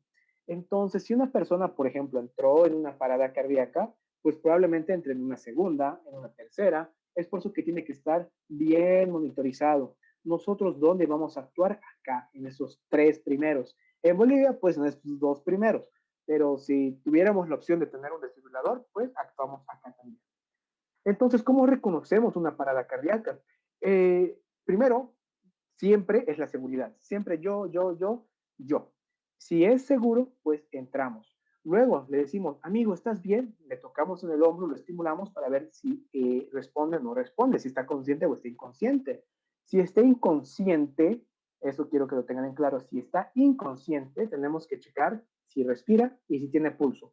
¿Cómo vemos si respira y si tiene pulso? Pues vemos si el tórax está expandiendo. Actualmente, bueno, antes se recomendaba de que acerquemos nuestra cara a su nariz para ver si hay algún flujo de aire, pero en esta época de pandemia, pues es muy poco recomendable. De hecho, ya está prohibido acercar tu cara hacia el paciente en esta época de pandemia. Buscamos el pulso. ¿Qué pulso vamos a buscar? El pulso carotídeo. Está en la parte lateral del cuellito, se lo pueden buscar ustedes. Está en los hombres, por ejemplo, de la manzana de Adán, se van hacia un costadito y lo van a encontrar. En las mujeres, hagan pasar saliva, van a sentir que algo se mueve y pues automáticamente se van al costadito. Es el pulso carotídeo. Si no respira y no tiene pulso, pues ¿qué tenemos que hacer? Tenemos que activar el servicio de emergencias médicas y empezar con lo que es la RCP. Entonces, ¿qué es lo que vamos a hacer con la RCP? Pues vamos a hacer de que la sangre siga circulando en lo que es el cuerpo y que le llegue a los órganos importantes, que le siga llegando al cerebro, a los pulmones y al propio corazón para restablecer la circulación. Entonces es muy importante de que sean buenas maniobras para que tenga un buen pronóstico la persona. ¿Y cuándo no vamos a hacer RCP por ninguna razón? Es primero, si tú corres de riesgo así peligroso, de daño, peligro, ¿qué significa peligro? Así como don Ramón, pues acá no actúas. En esta época de COVID, si no tengo barbijo que me cubra, no tengo gafas, no tengo guantes, pues lamentablemente no puedo atender al paciente. Es triste, pero hay que cuidar tu seguridad. Si el paciente tiene signos evidentes de muerte, si es una persona que está decapitada, pues no voy a hacer RCP. Si es una persona que la han encontrado en un río después de 2 semanas, no voy a hacer RCP. Si es una persona que tiene un corte transversal completo, pues lamentablemente tampoco se puede hacer RCP. En otros países hay algo que se llama la no reanimación. ¿Qué significa esto? La persona estaba muy viejita y muy enfermita, que pues esta persona ya no quiere reanimarse, o sea, ya no quiere vivir. Entonces, si se llega a pasar algo que le genera una parada cardíaca, pues la persona dice que no quiere que lo reanimen y pues que descanse tranquilo. Acá en Bolivia hay la normativa, pero pues no está muy conocida, no mucha gente la acepta, entonces se las dejo como conocimiento público. Entonces no realizamos RCP en esta situación. Entonces tenemos que actuar sin demorar. Tenemos que ver si está consciente, inconsciente. Si respira, no respira. Si no respira, no tiene pulso, pues empezamos con el RCP. Tiene que ser de una buena calidad. ¿Qué significa esto? que la frecuencia. ¿Qué significa la frecuencia? La cantidad de veces que yo voy a comprimir aproximadamente en un minuto. Entonces, ¿de cuánto es? Es de 100 a 120 compresiones por minuto. Lamentablemente no tenemos la posibilidad de hacer una clase práctica para que se les afiance el conocimiento, pero esto no es un curso de primeros auxilios como tal, es un conversatorio, es una charla para que nos vayamos informando. La compresión tiene que ser de por lo menos 5 centímetros para lograr que haya una distribución de la sangre en todo el cuerpo. También tenemos que dejar que el tórax se descomprima, o sea, que vuelva a su forma original. ¿Para qué? Porque si vuelve a su forma original, pues se vuelve a llenar de sangre el corazoncito. No tenemos que hiperventilar. ¿Qué significa esto? Cuando das ventilación boca a boca, no soplar las veces que tú quieras y con la fuerza que tú quieras. ¿Por qué?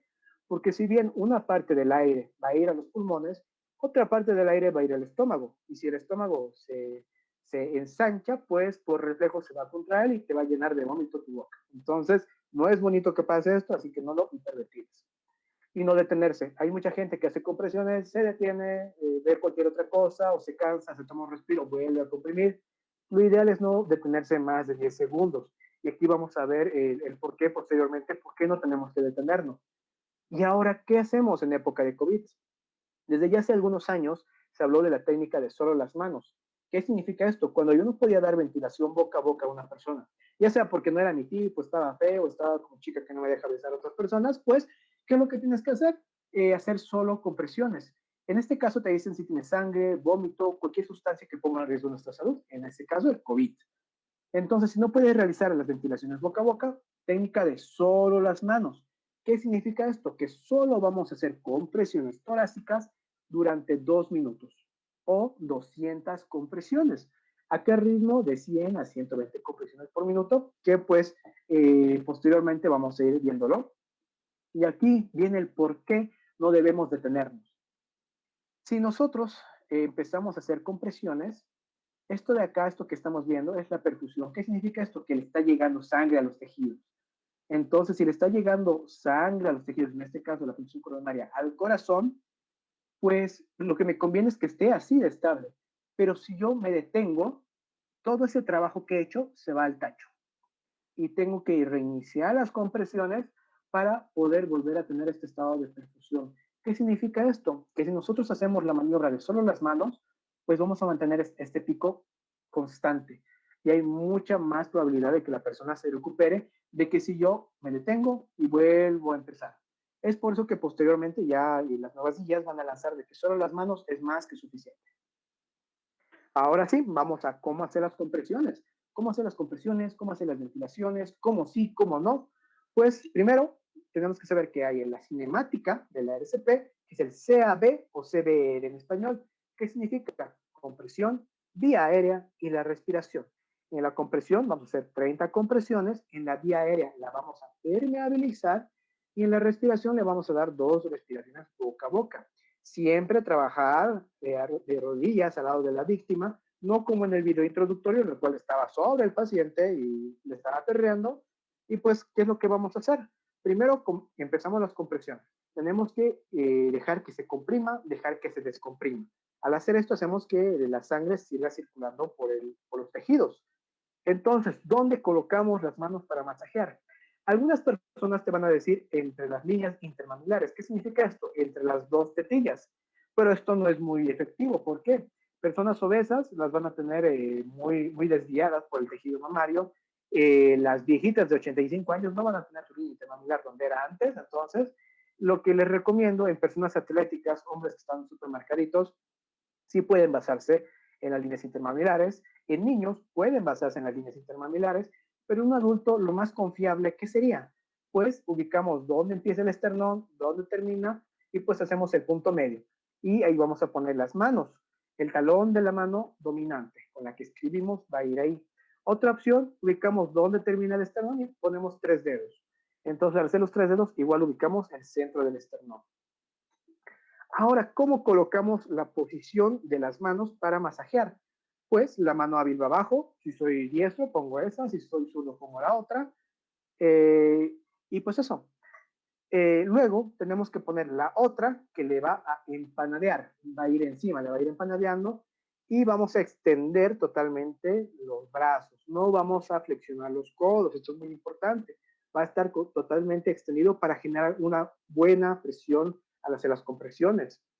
Ahora, ¿cómo masajeamos? ¿Cómo hacemos las compresiones? Pues no tenemos que flexionar los codos, tiene que estar totalmente extendido, el talón de la mano bien apoyado, y lo que vamos a hacer va a ser que la cintura va a hacer todo el trabajo. Nos erguimos, volvemos a comprimir. Arriba, abajo, arriba, abajo, arriba, abajo.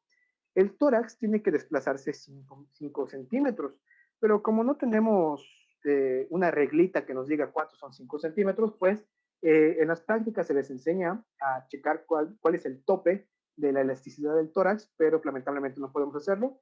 Así que posteriormente les recomiendo que tomen un curso como tal de primeros auxilios que van a aprender habilidades que son hermosas. Entonces ya sabemos cómo comprimir, tenemos que comprimir por lo menos 100 a 100 veces por minuto, o sea, eso significa como 2 por segundo aproximadamente. Si tienes que hacer ventilaciones boca a boca, ¿en qué caso sí o sí tienes que hacer ventilaciones boca a boca? En niños, porque los niños mayormente la parada cardiorrespiratoria es más que todo por una causa respiratoria. Entonces, si tú les ventilas, le das aire a los pulmones se van a expandir y por reflejo se van a volver a contraer. Entonces, eso va a mandar un estímulo al cerebro para decir, oye, volver a respirar, creo que tenemos que hacer esto. Entonces va a volver a respirar la persona. ¿Y en qué caso también de las personas que se han ahogado? Aquí vamos a tocar el tema de ahogamiento, de que si yo tengo mucho líquido en los pulmones, pues es lo que pasa, por ejemplo, cuando tú pones un vaso con agua y le pones una bombilla. Si yo soplo, el aire desplaza el agua y empiezan a hacer burbujas, empieza a salir por todo lado. Eso es lo que va a pasar acá. Nosotros vamos a expandir los pulmones y vamos a hacer de que al volver a contraerse, todo el agua que estaba detenida en los pulmones, pues salga al exterior. Y eso también nos ayuda muchísimo. Y también, ¿qué es lo que pasa? Si tengo una obstrucción de vía aérea, pues pareciera un poco ilógico de que pues yo soplar si no hay paso del aire porque el objeto está tapado. Pero cuando yo me quedo inconsciente, todos mis músculos se relajan, incluidos los de la garganta. Entonces probablemente ya tenga más campo el objeto para lograr salir. Entonces en esos casos, por ejemplo, vamos a hacer las 30 compresiones y antes de dar la respiración boca a boca, vamos a ver si el objeto ya está más afuera que adentro y si nosotros lo podemos ver, lo sacamos. Y si no, solo seguimos dando las ventilaciones boca a boca. Entonces, hay que hacer 30 compresiones y dar 2 ventilaciones. Entonces, para dar las ventilaciones, ¿qué tenemos que hacer? Primero, estar seguros de poder darlas. En este tiempo de COVID, lo que les digo es no dar ventilaciones boca a boca, solo dar compresiones, pero como es soporte vital básico, pues se les enseña todo completo y ya lo vamos a adaptar en contexto COVID. Pero si no te animas a dar las ventilaciones, solo compresiones. Luego, tienes que permeabilizar la vía aérea. ¿Cómo vas a hacer esto? Con la maniobra de elevación del mentón.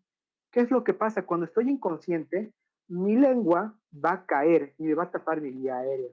Entonces, el aire no va a entrar. Si yo le doy una ventilación, no va a entrar. ¿Y qué es lo que pasa si yo hago la elevación del mentón? Pues voy a permeabilizar la vía aérea. La lengua se va a ir hacia arribita y va a entrar el aire. Entonces, aquí ya tengo un buen indicativo de que el aire va a entrar donde debe. Después de hacer esa A, que era la vía aérea, A de aérea, pues hacemos las ventilaciones. Le vamos a dar aire. Le vamos a dar 2 respiraciones. ¿Cuánto tiempo tiene que durar cada una? Pues 1 segundo aproximadamente. No es como que vayamos a soplarle 5 segundos todo lo que hay de nuestros pulmones, pues porque solo vamos a hiperextender también lo que es el estómago, lo que les digo. Y muy importante, pinzar la nariz, evitar de que el aire se salga por la nariz, porque no me sirve de nada dar la respiración boca a boca si la nariz sigue permeable. Entonces, todo el aire que le dé se va a salir por la nariz. Entonces, hay que darle 2 respiraciones.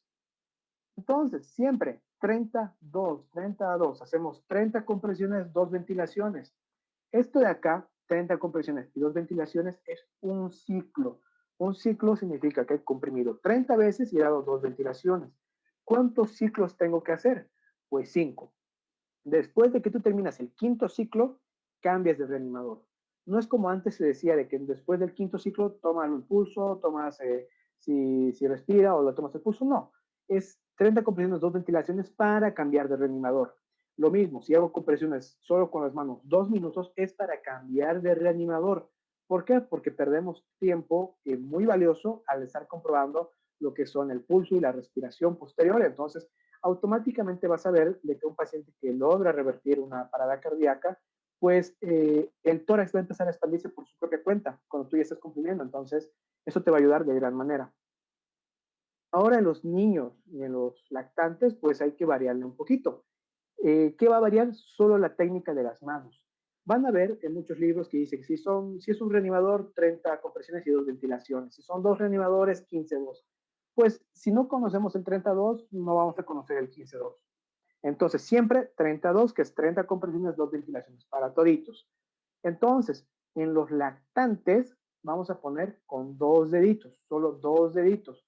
Y la profundidad son de 4 centímetros en los lactantes y 5 en el niño, que está en la bibliografía. No tenemos una regla para checarlo, pero ahí se los dejo. Entonces, en los lactantes, vamos a usar la línea intermabilar, que si nos sirve, o igual la mitad del esternón, y ponemos 2 deditos. Y con la otra mano permeabilizamos ya la vía aérea para darle las respiraciones. En este caso, como el bebé es muy pequeñito, se puede hacer las ventilaciones boca-nariz. Entonces, con nuestra boca tapamos lo que es la nariz y la boquita del niño. En todo caso, si con 2 deditos no tengo mucha fuerza, no estoy haciendo buenas compresiones, pues puedo usar esta técnica de 2 dedos pulgares. Entonces, lo abrazo al niño totalmente y con estos mis 2 dedos pulgares hago las compresiones torácicas. Ahora, en niños un poquito más grandes y menores de 8 años generalmente, o depende, estas últimas generaciones de niños están muy altas, así que tienes que evaluar si con una sola mano te basta para hacer las compresiones torácicas y evitar un daño en el niño, o si es un niño un poquito más grande, puedes usar las 2 manos como en un adulto. En este caso vamos a usar una mano de la mano hábil y con la otra mano vamos a permeabilizar lo que es la vía aérea. Y lo mismo, damos las ventilaciones boca a boca. ¿Cómo va a ser? 32. 32 es un ciclo. ¿Cuántos ciclos? 5 ciclos. Después del quinto ciclo cambiamos de reanimador. Ahora aquí viene una pregunta. ¿Hasta cuándo debo realizar estas maniobras? Pues primero, hasta que la víctima comience a respirar o se mueve. Pues ahí ya te detienes. Hasta que llegue la ambulancia, el servicio de emergencias médicas, ahí también te detienes. O hasta que el agotamiento ya te impida avanzar. Si ya directamente no puedes hacer compresiones, pues lamentablemente no son efectivas y solo estás haciendo más daño incluso a la persona, quitándole las esperanzas de sobrevida. Entonces, si la persona comienza a respirar y se mueve, pues lo ponemos en posición lateral de seguridad. ¿Y qué significa esto? Que lo vamos a poner de costadito, por si llegara a vomitar o alguna cosa, pues no le va a obstruir la vía aérea, va a ser una posición cómoda, no se va a caer y va a poder respirar bien. Ahora, recapitulando un poco esto del RCP, nos va a acompañar nuestro amiguito Juan José, le dicen Chicharito, y pues nos va a enseñar sobre soporte vital básico. Hay que tenerle paciencia porque aún está aprendiendo. Entonces, lo primero, tiene que comprobar la seguridad de la escena. ¿Es seguro o no es seguro? Si es seguro, entro y atiendo. Entonces, tienes que ver si la víctima responde o no responde. Entonces le preguntas, señor, ¿me escucha? Y pues si te responde, pues está consciente. Si no responde, pues tenemos un problema, no responde. Entonces, ¿qué es lo que tenemos que hacer? Pedir ayuda en voz alta, activar el servicio de emergencias médicas, pedir que nos colaboren. Entonces, el niñito, por ejemplo, está llamando a su mamá. Tenemos que llamar a una ambulancia, dile que es una persona que no responde, le das la dirección y te regresas con un DEA de disponible. Entonces tenemos que conseguir un desfibrilador en este país, por ejemplo. En este caso, solo llamar al servicio de emergencias médicas. Comprobamos si la víctima no respira, solo jadea, solo boquea. Entonces, si respira y si tiene pulso, pues vamos a checar. Si no respira y no tiene pulso, pues no nos tenemos que tardar de 5 a 10 segundos, máximo 10 segundos para determinar si tiene pulso carotidio y si respira. Si no respira y no tiene pulso, pues empezamos la RCP. Si es que no has activado el servicio de emergencias, recién lo activas, ¿ya? Entonces, si no lo activaste al inicio, pues es ahora cuando lo tienes que activar. Y tiene que ser de alta calidad, comprimir fuerte, 5 centímetros de profundidad, 100 a 120 compresiones por minuto, aproximadamente 2 por segundo, permitir que el tórax vuelva a expandirse y las manitas tienen que estar en la parte inferior del esternón, o sea, a la mitad del esternón, no muy arriba ni muy abajo, sino estar al punto medio. Es importante evitar el exceso de ventilaciones, lo que hemos dicho, no hiperventilar, así que es ventilar un segundo más o menos por cada ventilación que des. ¿Cuántas tenías que dar? 2. Entonces, 30 compresiones, 2 ventilaciones.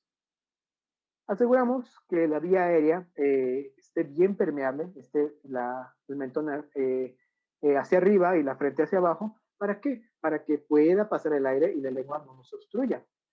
Ahora, si estás chiquito o no sabes hacer ventilaciones o directamente es muy peligroso que las hagas, pues haces la técnica de solo las manos hasta que el profesional llegue.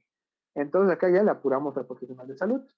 Tienes que evitar las interrupciones, no tienes que tardarte más de 10 segundos si es que vas a cambiar de reanimador o si es que vas a hacer alguna, por ejemplo, la ventilación boca a boca, no tienes que tardarte más de 10 segundos.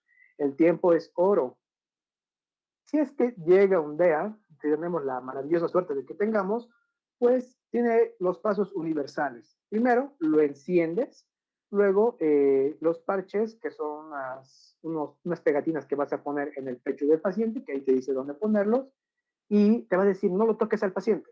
Entonces tú te alejas y el DEA te va a hablar, te habla, tiene voces ya grabadas que te dice, aprieta el botón, aléjese del paciente, vuelva a comprimir. Entonces, si te dice de que el ritmo se puede desfibrilar, pues, ¿qué es lo que tienes que hacer? Asegurarte que nadie esté tocando a la persona y decir de que todos fuera. Y ya te va a decir el DEA, apretar el botoncito y va a lanzar una corriente eléctrica. Y eso va a parar el corazón. Si estaba muy loco el corazón, si estaba latiendo muy rápido o estaba temblando, ahí sí nos va a ayudar muchísimo. No es como en las novelas, que en las novelas una persona que muere pues solo sale una línea, ¿no? Y que ¡sí! Suena. Entonces, en ese caso, pues no hay que hacer desfibrilación, solo hay que hacer las compresiones. Entonces, todos fuera.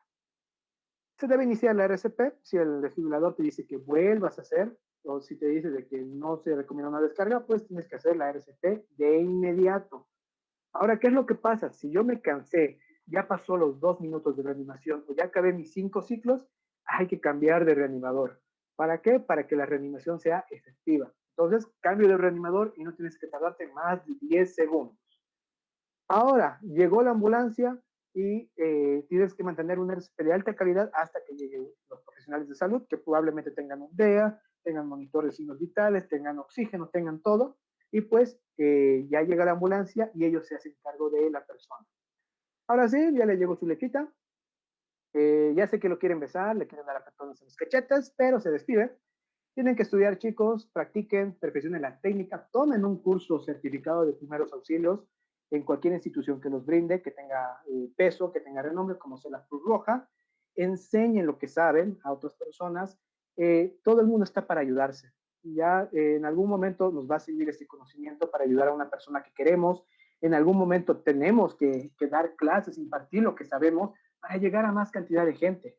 Entonces, lo importante son las personas que vayamos a ayudar. No importa inflar nuestros currículos con 500 cursos si al final de cuentas no ayudamos a las personas. Lo importante es conocer, tener conocimientos en lo que puedas y que te sirvan para ayudar a las personas. Y recuerden siempre, 30 compresiones y 2 ventilaciones. ¿Y ahora qué hacemos en época de COVID? Pues si le damos ventilaciones boca a boca a un paciente con COVID, pues los dos van a tener COVID. Entonces, ¿qué es lo que la AJA ha recomendado este tiempo? ¿Qué es lo que nos dijo? Sacó este flujograma. Primero, activamos el servicio de emergencias.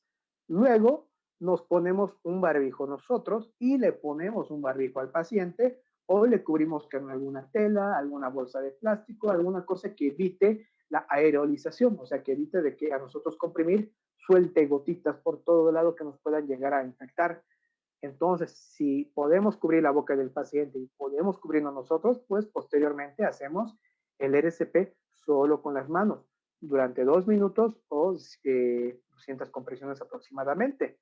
Y el último paso, usar un DEA. Si no contamos un DEA, pues tenemos que esperar lo que es la ambulancia.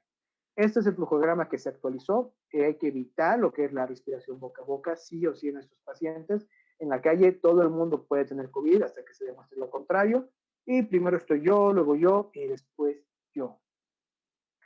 Esta frase se me quedó marcada desde los primeros cursos que yo tomé alguna vez, que es el destino del herido yace en las manos de aquel que aplica la primera gasa. Nosotros como personal que va a brindar primeros auxilios, pues está en nuestras manos la salud de la persona. Y si nosotros hacemos algo malo, pues es nuestra responsabilidad. Si nosotros hacemos algo bueno, pues vamos a estar muy felices de haber contribuido a una persona a que siga creciendo, a que siga con su familia, que siga con sus seres queridos. Entonces, eso es todo de mi parte. Los invito a un humilde canal de YouTube que se creó en este tiempo. Pueden buscarlo con este código QR o si ponen el buscador de YouTube Stop the Bleed 2.0 en español, es el primer canal que le aparece, se llama Dr. Black APH. Y pues esperemos que les guste el contenido. Esta charla ha sido más que todo un conversatorio, no un curso como tal, no reemplaza ningún curso de primeros auxilios, tienen que hacer las habilidades, la parte práctica en alguna institución, que pues eso va a hacer que ustedes puedan salvar muchas vidas en un futuro. Entonces, eso es todo por mi parte. Muchas gracias por su atención, gracias a SCOED por haberme invitado para dar la charla y esperemos que tengamos más charlas en un futuro. Si hay alguna pregunta, alguna cosa, ya podemos empezar a responderlas. Muy bien, muchas gracias César por la charla, estuvo buenísima la verdad. Ahora vamos a empezar a leer algunas preguntas que estuvieron al principio en los comentarios. Así que los que tengan más preguntas, por favor, pueden ir escribiéndolas de los temas que han escuchado. Vale, perfecto.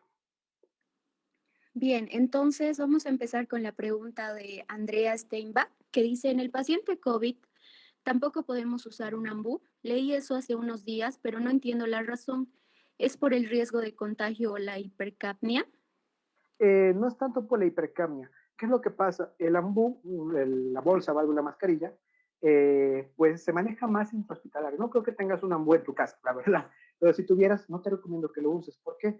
Porque no genera un sello totalmente hermético. Lo que queremos evitar es de que las partículas que están en la vía respiratoria del paciente no se expandan por todo lado. Y el ambú tiene una pequeña válvula que te comunica con el medio exterior. Entonces, es por eso que no se usa el ambú. Se puede usar el ambú si, por ejemplo, en el hospital se usa cuando tienes un filtro especial y ahí recién lo podrías usar, pero en una persona en la que no tengas un filtro, pues no está recomendado, solo con presiones.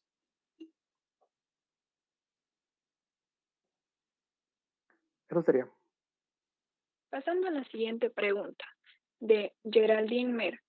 Si al realizar el RCP rompo las costillas, ¿debería continuar con la reanimación? ¿Se corre con el riesgo de perforar los órganos con las costillas rotas? Esa es una buena pregunta.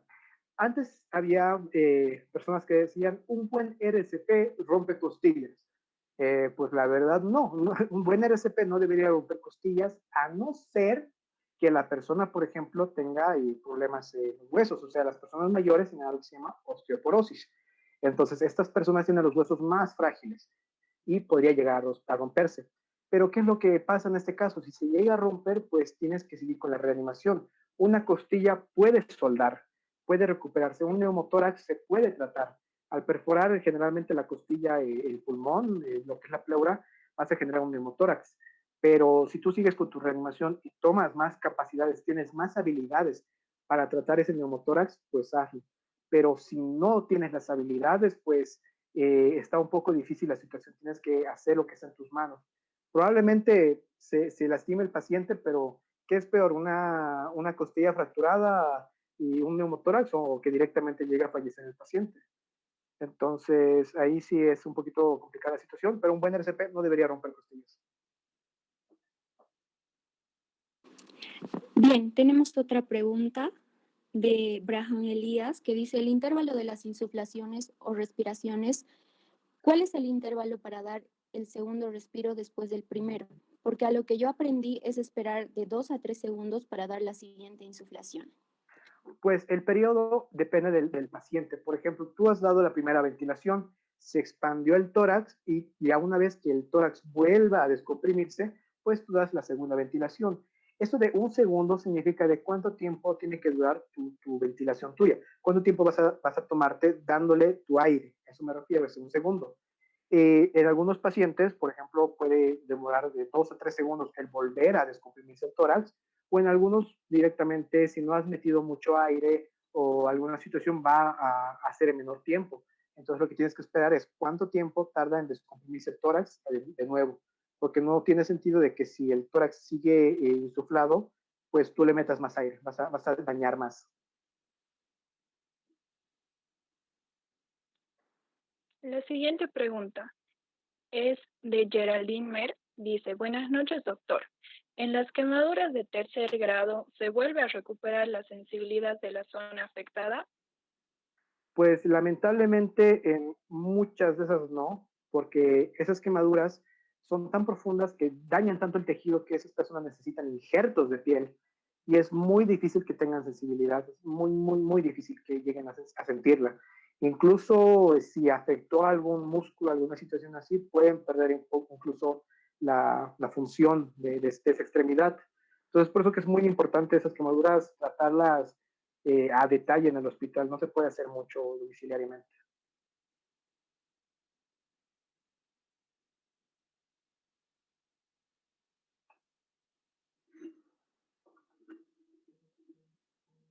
Ya. La otra pregunta de Jimena Oriona dice, ¿y cómo actuar cuando al deglutir líquido se pasa a la vía aérea? Pues es lo que se vio, es una obstrucción incompleta. Entonces vas a empezar a toser, vas a empezar a toser y poco a poco tus pulmones van a ir sacando el agua que se quedó adentro, ¿no? Lo peor que se puede hacer, por ejemplo, es cuando empiezas a toser, es que te den más líquido. Entonces, muchas veces por el mismo gesto de toser no puedes tomar el líquido, se te puede empeorar la situación. Y lo mismo cuando estás con una obstrucción por alguna comida, algún pedazo de comida, te dan algún líquido, pues con lo que ya estaba saliendo, con lo que deglutes, se vuelve a entrar. Entonces, si está tosiendo por líquido, déjalo que tuesa, animalo a que tuesa y va a salir el líquido.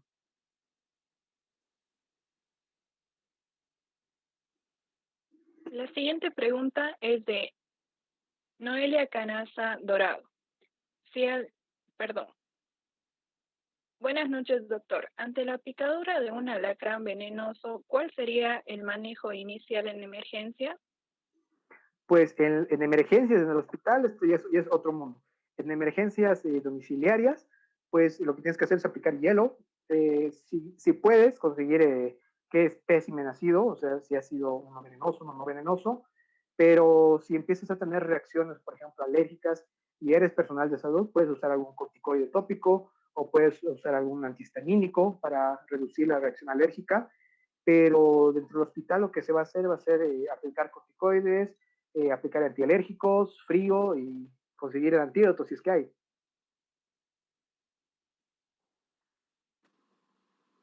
Ya, Andrea Steinbach pregunta, doctor, en caso de la picadura de alacrán, ¿qué signos clínicos debemos tomar en cuenta para saber si es necesario aplicar un antídoto?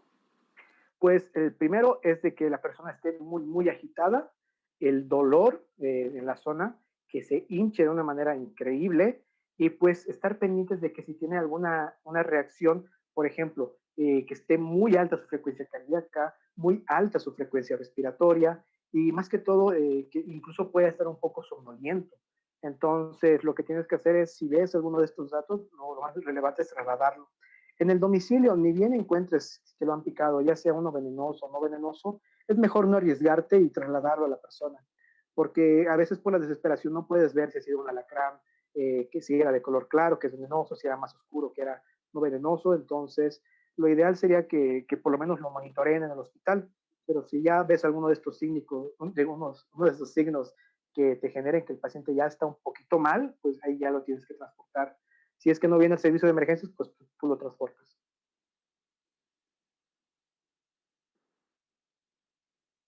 La siguiente pregunta es de Fernanda Burgos. ¿Los golpes en la espalda no adentrarían más el objeto que obstruye la vía aérea? Eso es lo que, o sea, si es una persona adulta y le hace los golpes en la espalda, va a generar vibración. Entonces, al generar vibración, y si yo estoy tosiendo, pues probablemente salga el objeto. Esto es una obstrucción parcial. En una obstrucción completa en los adultos no está recomendado precisamente porque no podemos usar la gravedad a nuestro favor. No lo podemos hacer agachar a la persona porque por la desesperación y la fuerza a veces nos puede vencer. En cambio, los niños, que son más fáciles de manejar, pues ellos sí puedes usar la gravedad a tu favor. Das las 5 palmadas en la espalda y por vibración y gravedad va a bajar el objeto en vez de adentrarse. Y luego ya hacen las compresiones abdominales. Entonces, los niños y los bebés sí se dan las palmadas interescapulares o en la espaldita y en los adultos no está recomendado en obstrucción completa. En incompleta sí se puede. Bien, De Andrea Steinbach tenemos otra pregunta que dice, en caso de quemaduras, si contamos con el material en casa, ¿podemos reventar las ampollas y con gasas estériles sacar todo el tejido dañado o debo esperar a que la persona sea tratada en un hospital? Pues depende, si eres personal de salud y estás entrenado en hacer lo que es el drenaje de una ampolla, sacar el tejido necrótico, todo, pues podrías llegar a hacerlo si eres personal de salud. Pero si no eres personal de salud, lo ideal es de que dejes en mano de los profesionales de salud, que son las personas que están más adaptadas a estos. Incluso se les va a dar tratamiento, por ejemplo, para que no quede una cicatriz. Por ejemplo, el quemacurán es una de las pomadas que se les da, que también tiene que tener una dosificación, cuántas veces al día. Incluso eso para evitar cicatrices, ¿verdad? Entonces, lo ideal es de que si eres profesional de salud, lo hagas. Si no eres profesional de salud, no lo hagas. La siguiente pregunta es de Moisés Moisés. En personas con shock anafiláctico, ¿es recomendable la epinefrina intramuscular? Si es así, ¿cómo se debería administrar? Pues si cuentas con epinefrina intramuscular, pues adelante. Si tienes adrenalina también, o sea, el tratamiento del shock en el ámbito de primeros auxilios, nos limitamos mucho a reconocer si está grave o no está grave la persona y que esté en tus manos hacerlo. Hay que diferenciar qué son los primeros auxilios básicos y qué es la atención hospitalaria como tal. Los primeros auxilios básicos son maniobras rápidas temporales hasta que llegue el servicio de emergencias. Entonces, si estás en la capacidad de poner un inyectable de epinefrina o de algún corticoide o de algún antihistamínico grande o de buen uso, pues puedes hacerlo para ganar tiempo. Puedes poner una mezcla de un corticoide, un antialérgico y adrenalina para revertirlo, pero estamos en primeros auxilios y pues eso ya es otro mundo.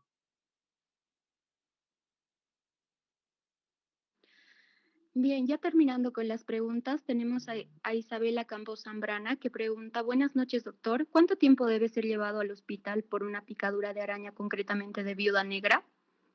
De viuda negra, pues lo ideal sería que lo traslades en la primera hora, máximo la primera hora. ¿Qué es lo que pasa con estas picaduras? En algunos puede aparecer los síntomas y signos muy rápido, pero en algunos puede demorar. Entonces, no te arriesgues a perder tiempo y hasta la hora que se cumpla ya tiene que estar adentro y ya tiene que estar tratado.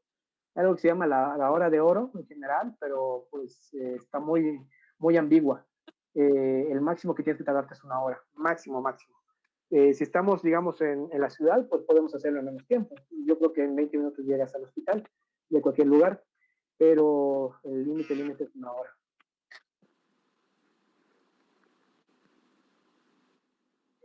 Y por último, tenemos a Mona Lisa Meneses Nogueira. ¿Qué hacer primero con una persona con OVAC que ha tenido un paro cardíaco? La maniobra de Heimlich de ORCP. Pues si la persona que tú estabas haciendo, digamos, la desobstrucción de la vía aérea, o has visto que se ha atorado y directamente se cayó al suelo, pues si se cayó al suelo, probablemente ya esté con una parada respiratoria. Entonces, en este caso, tienes que hacer RCP. Antes, hace unos buenos años, se decía de que hay que hacer la maniobra de Heimlich y cuando la persona está echada, cuando cae inconsciente, pero es una pérdida de tiempo. Entonces, lo que tienes que hacer es RCP. En el RCP, de todas formas, tú al comprimir el tórax, vas a lograr expulsar el aire que quedó acumulado ahí, porque tenemos, por más que no estés respirando, hay cierta cantidad de aire que se quedó adentro de los pulmones. Entonces, estamos ayudando de esa manera a expulsar el objeto. Entonces, primero RCP si la persona ya está en el suelo, está inconsciente. Bien, tenemos dos preguntas más. Vale. Las últimas que vamos a leer de Marco Antonio Lima Cruz. Dice, ¿existe alguna complicación de la quemadura con pacientes diabéticos o pacientes renales? Pues lamentablemente sí. Los grupos poblacionales que tengan enfermedades crónicas, generalmente son los adultos mayores y los niños, son los que llevan la peor parte. Cuando hay quemaduras, se pierde mucha cantidad de líquido, de proteínas, entonces esto es un desbalance, es un golpe que se le da al riñón directamente, que ya no sabe qué hacer. Y si de por sí el riñón de la persona ya no funcionaba de buena manera, pues ahora con este desbalance va a ser peor, tiene mayor probabilidad de complicarse la persona. Si es diabético, pues a corto plazo no va a ser tan grande, a largo plazo va a ser la situación. ¿Por qué? Las personas diabéticas de por sí no tienen la capacidad de cicatrizar como deberían. Y si hay una persona diabética que tiene una quemadura extensa, es muy probable de que ese segmento nunca llegue a cicatrizar completamente. Entonces, lo que pasa, por ejemplo, en las infecciones por pie diabético, van creciendo y lamentablemente hay que eliminar ese tejido.